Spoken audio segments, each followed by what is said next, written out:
Imagine कीजिए एक बहुत ही लंबी और थका देने वाली फ्लाइट को। मान लीजिए सैन फ्रांसिस्को से सिंगापुर की फ्लाइट। ओह बाप रे। वो तो मतलब 14-15 घंटे की क्रॉस पैसिफिक फ्लाइट हो गई। काफी एग्जॉस्टिंग। बिल्कुल। अब उस संकरे से कैबिन में इतने घंटों तक एक ही जगह बैठे रहना किसी को भी चिड़चिड़ा बना सकता है। लेकिन आपने कभी ध्यान दिया है कि उस पूरे टाइम में कैबिन क्रू या फ्लाइट अटेंडेंट्स कभी आपस में बहस या लड़ाई नहीं करते? हाँ ये तो है। मतलब वो हमेशा शांत रहते हैं, एकदम प्रोफेशनल। राइट। वो कभी यात्रियों के सामने अपनी पर्सनल भड़ास नहीं निकालते। और ऐसा इसलिए नहीं है कि वो कोई सुपर ह्यूमन है या उन्हें गुस्सा नहीं आता। ऐसा इसलिए क्योंकि वो एक कोड ऑफ कंडक्ट फॉलो कर रहे हैं, एक आचार संहिता। एग्जैक्टली। कॉर्पोरेट दुनिया का एक सेट रूल कि काम की जगह पर कैसे बिहेव करना है ताकि सब कुछ स्मूथली चलता रहे। बिल्कुल। वो एक ऐसा स्ट्रक्चर है जो हमारी जो स्वाभाविक प्रवृत्तियां हैं, जैसे थकान या गुस्सा, उन्हें हावी नहीं होने देता। और यहीं से हमारी आज की इस गहन चर्चा का विषय निकल कर आता है। हम्म। आज हमारे पास जो सोर्सेज हैं ना, वो बहुत ही डाइवर्स हैं। मतलब 6000 से 8000 साल पुराने वेदों की आचार संहिता से लेकर शांडिल्य गोत्र के इतिहास के दस्तावेज हैं। और वो इंटरनेट वाला भी तो है जो स्टैक एक्सचेंज फोरम पर बहस चल रही है। हाँ, वो भी। और साथ ही स्वामी हर्षनंद द्वारा ट्रांसलेट की गई शांडिल्य भक्ति सूत्र की एक बहुत ही एकेडमिक बुक भी है। तो हमारा आज का मेन मिशन ये समझना है कि प्राचीन भारतीय विचारकों ने हमारे रोजमर्रा के नैतिक नियमों से लेकर ईश्वर के प्रति सर्वोच्च प्रेम यानी भक्ति तक का पूरा स्ट्रक्चर कैसे तैयार किया। ठीक है, चलिए इसे विस्तार से समझते हैं। और ये समझना आज के टाइम में बहुत ज़रूरी भी है, क्योंकि मतलब आज के इस फास्ट पेस्ड दुनिया में हर तरफ इतनी इन्फॉर्मेशन है कि लोग शांति ढूंढ रहे हैं। बिल्कुल सही बात है। तो ये जो हजारों साल पुराने कॉमन सेंस वाले नियम है ना, ये कोई धूल खाती हुई थ्योरी नहीं है। राइट। ये आज भी बहुत प्रैक्टिकल है। तो उसी फ्लाइट वाले एग्जाम्पल से शुरू करते हैं। जैसे एयरलाइंस का एक कोड ऑफ कंडक्ट होता है, वैसे ही योग और वेदों में भी लाइफ को स्मूथ बनाने के लिए कुछ नैतिक गाइडलाइंस दी गई हैं। 20 गाइडलाइंस हैं टोटल, जिन्हें यम और नियम कहा जाता है। हाँ, यम और नियम जो पतंजलि ने भी बताए लगभग 200 ईसा पूर्व में। राइट। उन्होंने इन्हें सार्वभौमिक महान व्रत कहा है। मतलब ये ऐसे रूल हैं जो किसी भी टाइम, किसी भी जगह या क्लास के लिए लिमिटेड नहीं है, सबके लिए हैं। और अगर आप इनके पीछे का लॉजिक देखें तो ये बहुत साइंटिफिक है।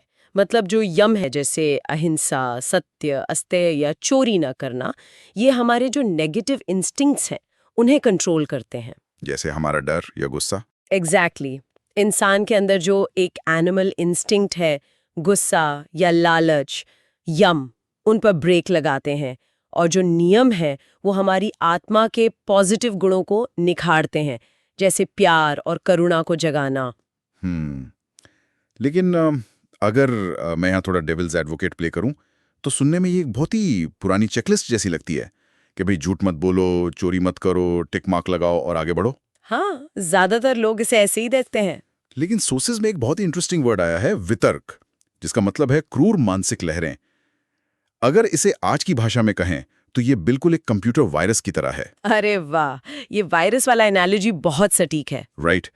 मतलब जब आपके दिमाग में कोई नेगेटिव थॉट या वितर्क आता है, तो वो आपके पूरे मेंटल सिस्टम को स्लो कर देता है। आपकी डिसीजन मेकिंग क्रैश हो जाती है। तो इसका इलाज कोई उपदेश नहीं है, बल्कि हर नेगेटिव विचार का एंटीडोट उसका ऑपोजिट यम या नियम है। ये मन का एंटीवायरस है। बिल्कुल। और यहाँ सबसे रोचक बात यह है कि यम और नियम सिर्फ एक अच्छा इंसान बनने के लिए नहीं है। योगिक में चेतना को ऊपर के चक्रों तक, हायर चक्रास तक ले जाने के लिए ये एक फाउंडेशन है। मतलब बिना इसके आगे नहीं बढ़ा जा सकता। बिल्कुल नहीं। अगर ये फाउंडेशन नहीं है तो ध्यान या योग की कोई भी हाई स्टेट टिक नहीं सकती।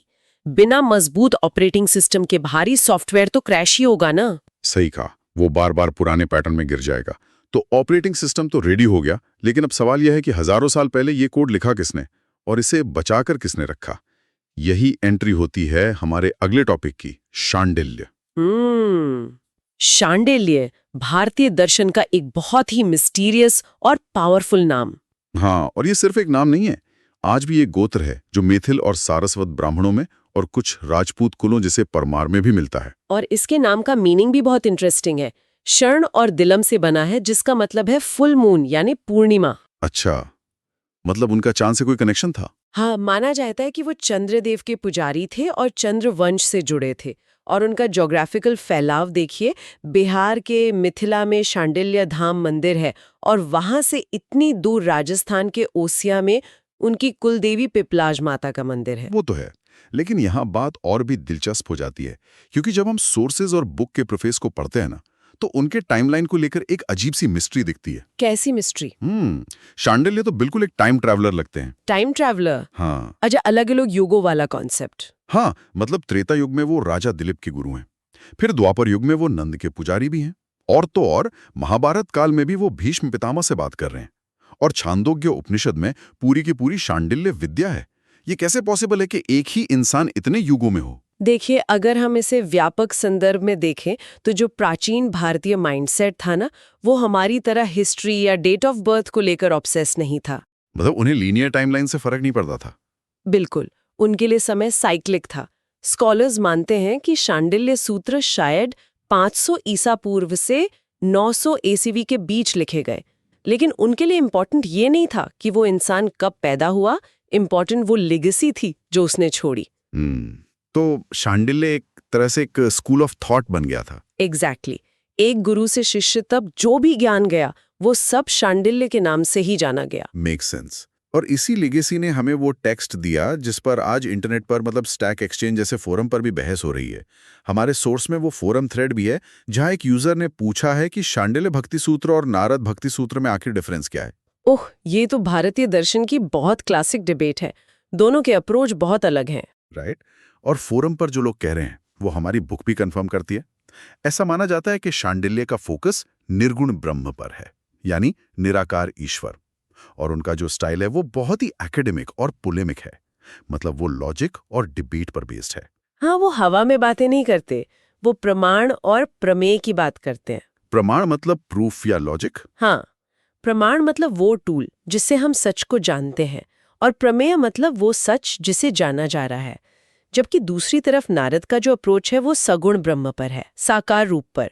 वो साधना और सिंपल प्रैक्टिस की बात करते हैं। तो अगर मैं इसे आज के मॉडर्न टेक के हिसाब से देखूं, तो क्या हम ये कह सकते हैं कि शांडिल्य एक सीनियर बैकएंड इंजीनियर की तरह है, जो सारा आर्किटेक्चर और सर्वर कोड लिख रहे हैं, जो देखने में बहुत ड्राई लगता है, और नारद एक यूआई डिजाइनर हैं, जो उस ऐप को आम यूजर के लिए सिंपल और सुंदर बनाते हैं? अरे, ये बहुत ही ब्रिलियंट एनालॉजी है। और इससे ये भी क्लियर होता है कि ये दोनों एक दूसरे के दुश्मन नहीं है, ये कॉम्प्लीमेंट्री हैं। बिल्कुल, दोनों जरूरी हैं। हाँ, शांडिल्य ने भक्ति को एक इंटेलेक्चुअल और लॉजिकल बेस दिया ताकि कोई इसे सिर्फ अंधविश्वास ना कह सके, और नारद ने उसे एक प्रैक्टिकल धर्म बना दिया जिसे कोई भी रोज फॉलो कर सके। तो ये जो भक्ति का इतना डीप और लॉजिकल आर्किटेक्चर है, ये आया कहाँ से? क्योंकि 19वीं सदी के कुछ वेस्टर्न स्कॉलर्स थे, जैसे वेबर और लॉन्सर, उनका ये क्लेम था कि भारत में ये जो भक्ति और सरेंडर का कॉन्सेप्ट है, ये शायद क्रिश्चियनिटी से आया है। ओ हाँ, ये थ्योरी एक टाइम पर काफी डिस्कस हुई थी, लेकिन हमारे सोर्सेज इस क्लेम को पूरी तरह से डिबंक करते हैं। राइट। सोर्स में क्लियरली मेंशन्ड है कि भक्ति का ये कॉन्सेप्ट बाहर से नहीं आया, ये उतना ही पुराना है जितना ऋग्वेद। बिल्कुल, ऋग्वेद में विष्णु और इंद्र की स्तुति में जो श्लोक है वो पूरी तरह से भक्ति भाव है, और श्वेताश्वतर उपनिषद में तो प्रपत्ति वर्ड का एकदम डायरेक्ट यूज है। प्रपत्ति यानी फुल सरेंडर। हाँ, आत्मसमर्पण। तो ये कहना कि ये बाहर से आया है, ये फैक्चुअली इनकरेक्ट है। और शांडिल्य ने भक्ति को जिस तरह से डिफाइन किया है वो बहुत डीप है। वो कहते हैं कि भक्ति ईश्वर के प्रति सर्वोच्च अनुराग है, सुप्रीम अटैचमेंट। और सबसे बड़ी बात, वो कहते हैं कि भक्ति ज्ञान नहीं है। और ये फिलॉसफी में बहुत बड़ा स्टेटमेंट है, क्योंकि कई ट्रेडिशंस में सिर्फ ज्ञान को ही लिबरेशन या मुक्ति का रास्ता माना गया है। तो इस सब का अर्थ क्या है? मतलब अगर ज्ञान से मुक्ति नहीं मिलती तो फिर ज्ञान का काम क्या है? यहाँ सोर्स में एक बहुत ही अमेजिंग रूपक एनालॉजी दी गई है। वो क्रिस्टल वाली? हाँ, इमेजिन कीजिए एक बिल्कुल ट्रांसपेरेंट स्फटिक या क्रिस्टल रखा है, और उसके पीछे एक लाल रंग का पत्थर है। अब उस लाल पत्थर की वजह से वो ट्रांसपेरेंट क्रिस्टल भी लाल दिखने लगता है। शांडिल्य कहते हैं कि ये जो लाल रंग दिख रहा है, ये उपाधि या अज्ञानता है, माया है। इसी वजह से हमें लगता है कि हम ईश्वर से अलग हैं। अब आप उस क्रिस्टल को कितना भी घूर लें, कितना भी ज्ञान ले लें कि भाई ये तो ट्रांसपेरेंट है, क्या उससे वो लाल दिखना बंद होगा? वो सिर्फ और सिर्फ सर्वोच्च भक्ति से ही पॉसिबल है। इससे एक महत्वपूर्ण सवाल खड़ा होता है कि अगर अज्ञानता एक पर्दा है तो रियलिटी क्या है? शांडिल्य इसे सूर्य और शीशे के एग्जाम्पल से समझाते हैं। अच्छा, वो कैसे?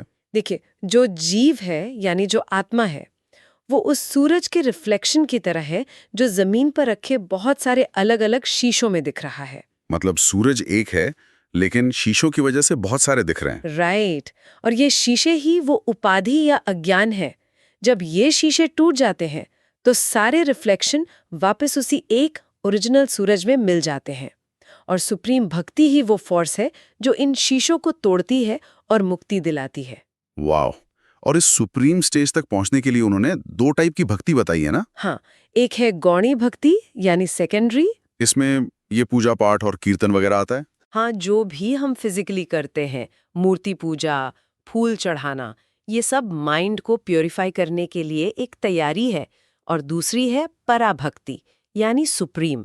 जहां कोई एक्सटर्नल चीज नहीं बचती। बिल्कुल, सिर्फ एक निष्ठ प्यार रह जाता है। और यही वह पराभक्ति है जो उस शीशे को, उस इल्यूजन को तोड़ देती है। मतलब गौणी भक्ति एक सीढ़ी है पराभक्ति तक जाने की। ये कितना लॉजिकल स्ट्रक्चर है। तो अगर हम इस पूरे डीप डाइव को समराइज करें तो हमने शुरू किया था एक प्लेन की जर्नी से, कैसे एक बेसिक यम और नियम का पालन हमारे माइंड को शांत करता है, और फिर वही आचरण हमें शांडिल्य के इस भारी दार्शनिक आर्किटेक्चर तक ले जाता है, जहां भक्ति सिर्फ एक इमोशन नहीं बल्कि मुक्ति का एक सुप्रीम साइंस बन जाती है। एक ऐसा साइंस जो आपके लॉजिक और आपके इमोशंस दोनों को बैलेंस करता है। बिल्कुल। अब इस चर्चा को खत्म करने से पहले मैं एक बहुत ही प्रोवोकेटिव थॉट यहां छोड़ना चाहता हूं, जो सोर्सेज में बहुत गहराई में छिपा था। सत्कार्यवाद का सिद्धांत, ओह, ये बहुत ही पावरफुल कॉन्सेप्ट है ना? शांडिल्य सूत्र इस सत्कार्यवाद का बहुत सपोर्ट करते हैं। इसका मतलब है कि जो कार्य या इफेक्ट है वो हमेशा अपने कारण यानी कॉज में पहले से मौजूद होता है। मतलब कुछ भी आउट ऑफ नोवेयर क्रिएट नहीं होता। राइट। जो चीज पहले से कारण में छिपी थी, बस उसका प्रकट हो जाना ही क्रिएशन है, जिसे आविर्भाव कहते हैं। और विनाश का मतलब है उसका वापस छिप जाना, तिरोभाव। जैसे एक बीज के अंदर पूरा पेड़ पहले से मौजूद है, बस उसे सही टाइम और मिट्टी चाहिए। तो जाने से पहले इस विचार पर चिंतन करें कि अगर सत्कार्यवाद सच है तो क्या आपके अंदर वो सर्वोच्च भक्ति और मुक्ति पहले से ही मौजूद नहीं है? क्या वो बस सही समय और सही आचरण के साथ प्रकट होने का इंतजार कर रही है?